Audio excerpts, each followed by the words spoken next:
মদিনার তপ্ত মরুভূমিতে এমন এক কূপ যা আজও ইসলামের ইতিহাসের এক বিস্ময় হয়ে দাঁড়িয়ে আছে। যখন মদিনার মানুষ পানির জন্য হাহাকার করছিল, তখন এই বিয়ারে রুমা কূপের পানি বিক্রি হতো সোনার দামে। তৃষ্ণার্ত সাহাবীদের কষ্ট দেখে নবীজি সাল্লাল্লাহু আলাইহি ওয়াসাল্লাম বললেন, কে আছে এমন যে এই কূপটি কিনে জান্নাত নিজের করে নেবে?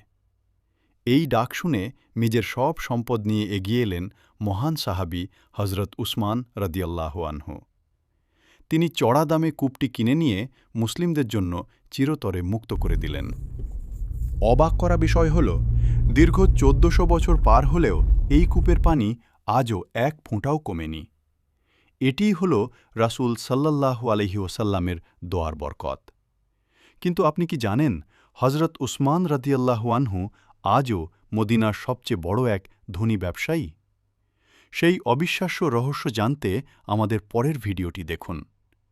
ভিডিওটি ভালো লাগলে শেয়ার করুন এবং সাবস্ক্রাইব করে আমাদের সাথেই থাকুন। ধন্যবাদ।